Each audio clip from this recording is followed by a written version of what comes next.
Hello and welcome back to another Ollie Talks Airsoft.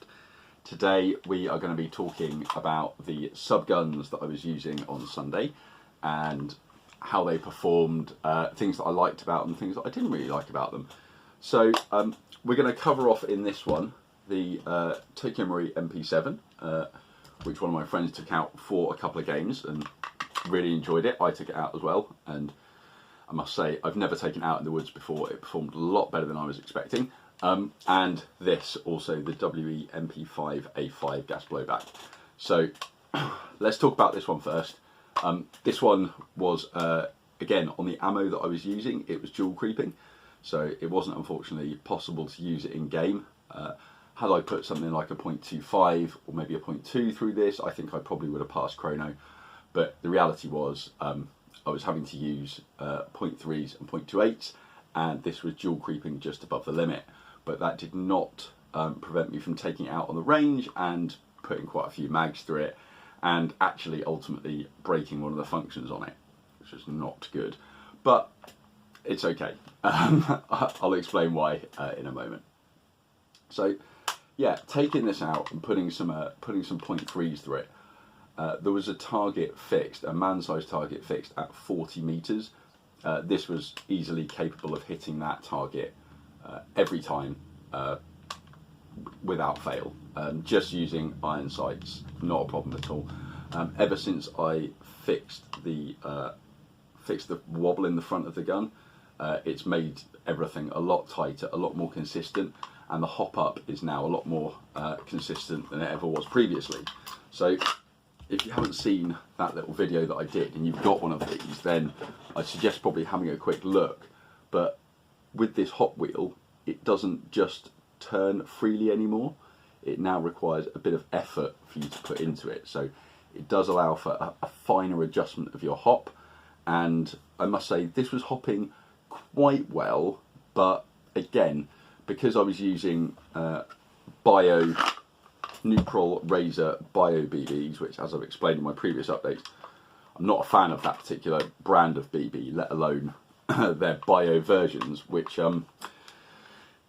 yeah, weren't ideal. But this gun didn't misfeed, it didn't misfire, but it wasn't shooting as consistently as I've had with like some regular kind of plastic ammo that I would normally put through this.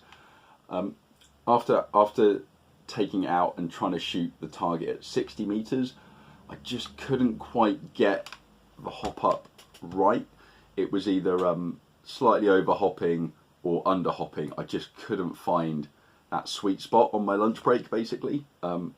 Didn't stop me from trying, and actually I did still manage to get it to a point, as I said, you know, where it's consistently hitting that target at 40 meters.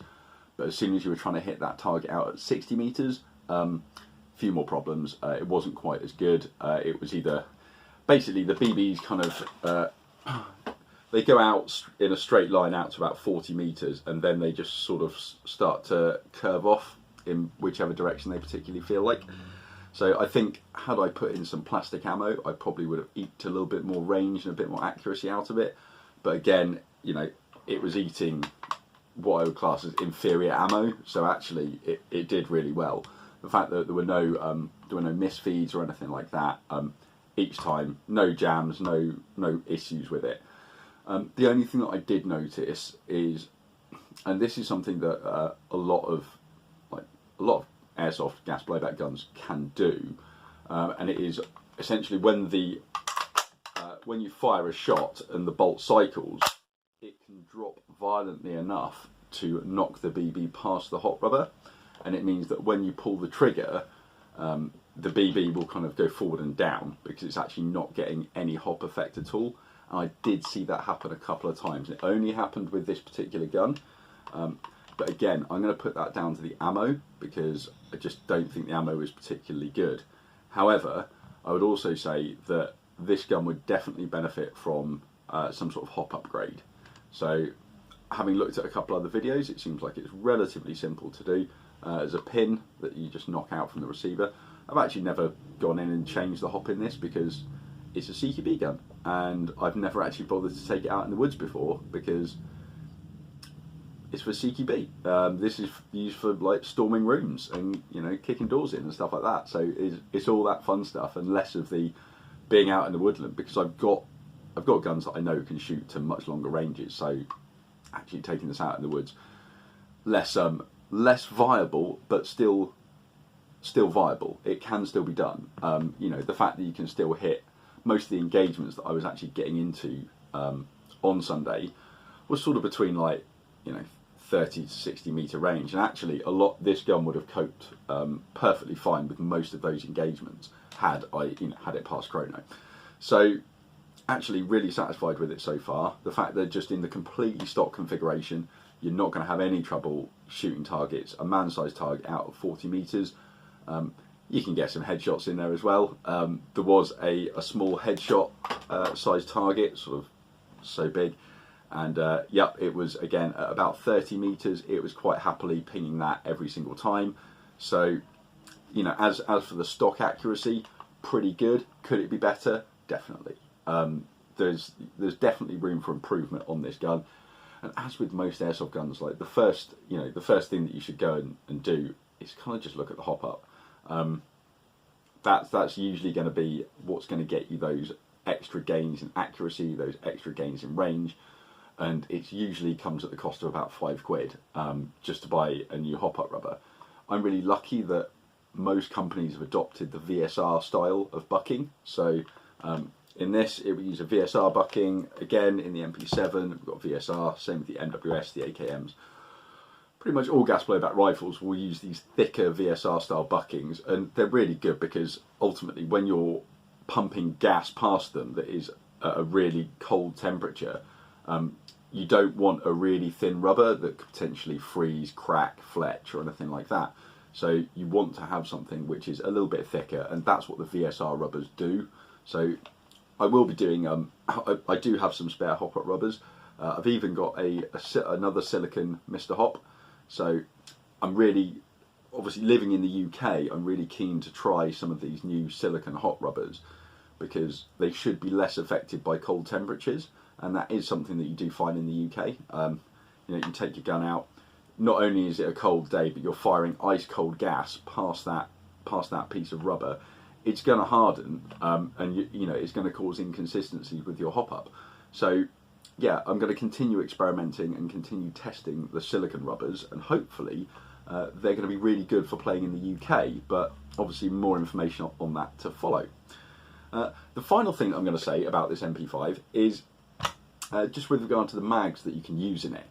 And as much as the competition mags are a lot more expensive and they look a lot better, they don't actually perform better.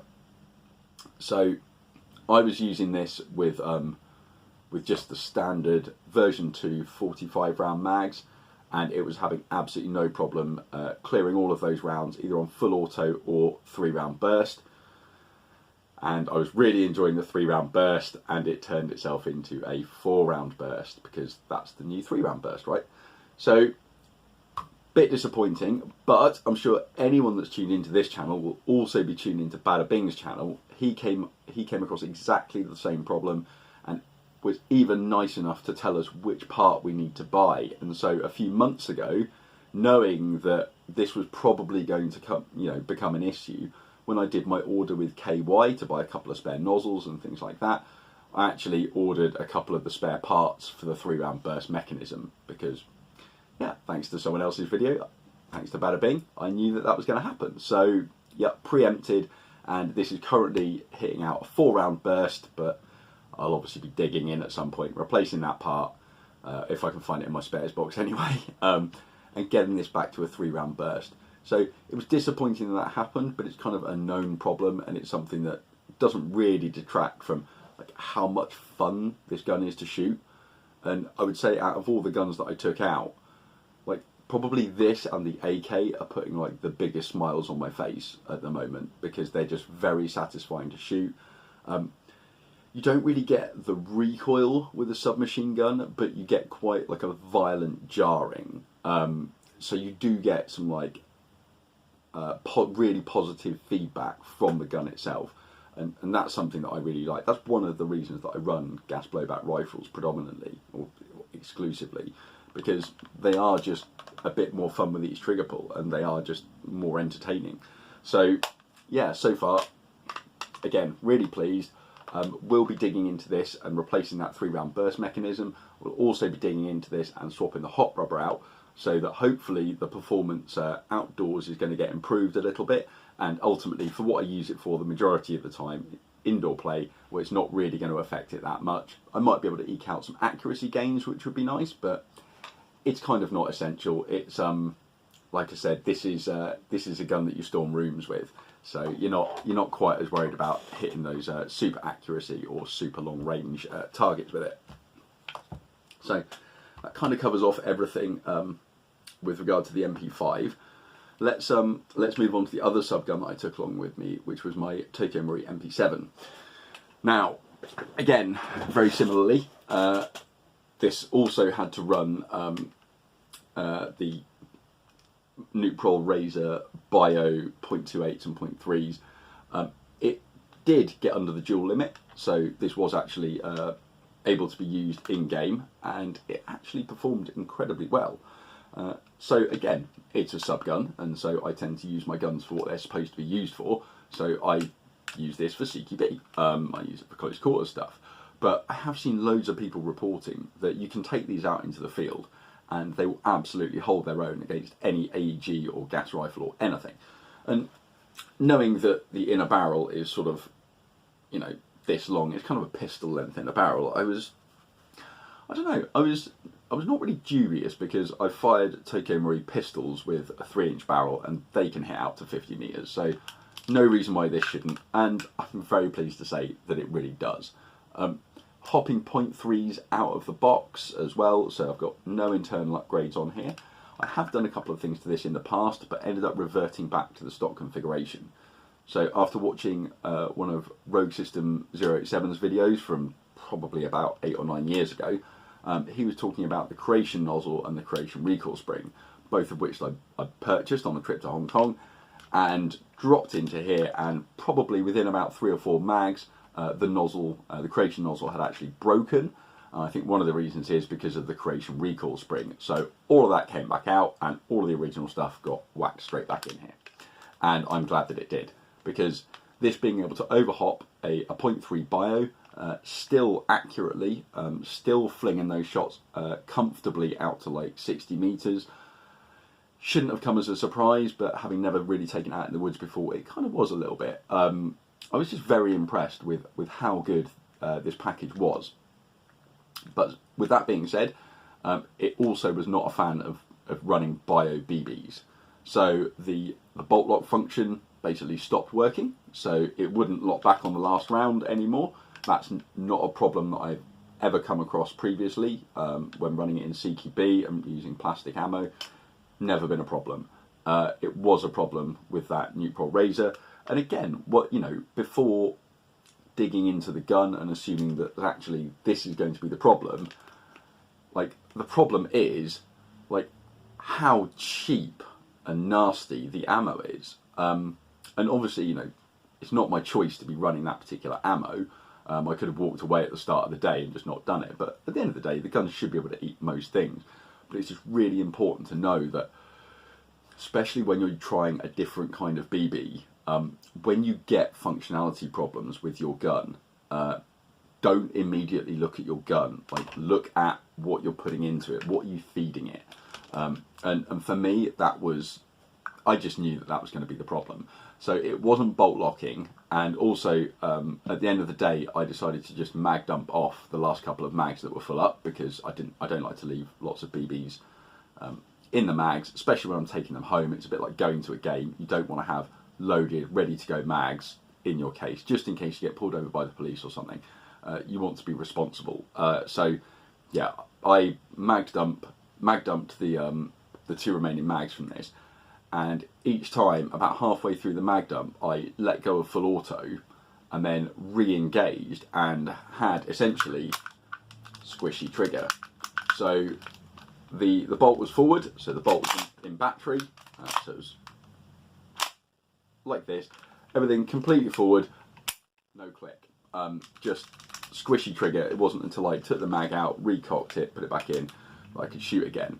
Again, this is nothing that I've ever come across with this gun previously, and I am certain, I'm absolutely convinced that it's to do with the ammo that I was putting through it. So I just want to kind of put this warning out there for people and just say, you know, yeah, don't immediately dig into your gun if you've got a problem with it. Just think about some of the other factors. Like, BBs are so cheap, they are so mass produced that they don't care. They don't care if they're good or bad, and it's only you that's going to care, and it's only you that's going to be discerning about what you choose to put through your gun. So yeah, as I said previously, given the choice, neutral razor, not my go-to, but yeah, then using that ammo and experiencing problems, you've got to just realise that it's the ammo and it's nothing to do with your gun. I'm absolutely certain that, yep, as soon as I take this out, put plastic ammo in it, same as with this, although this one ate it and didn't miss a beat. This one maybe a little bit more refined, and so it was having those issues, it was having those problems. But I just wanted to make this video again as an update on subguns, but also to say, yeah, just think about the ammo that you're putting through your guns, and if you are getting these inconsistencies, the first thing you should do is switch your ammo. Try a different ammo, try a different weight, try a different brand, and 99% of the time that issue that you've been experiencing is going to go away. And the last thing you want to be doing is digging into a gun, trying to fix a problem that doesn't exist, and it's just to do with cheap ammo going through your gun. So with all that being said, a bit longer than I wanted it to be today, but never mind. I will do another update video again, because I actually took 2 pistols with me as well, and I think it's probably worth talking about them because there are a couple of mistakes that I made, which I want to make you guys aware of, so you're not stupid like me. But anyway, until the next time, guys, thanks for spending time with me, and I will see you on the next one.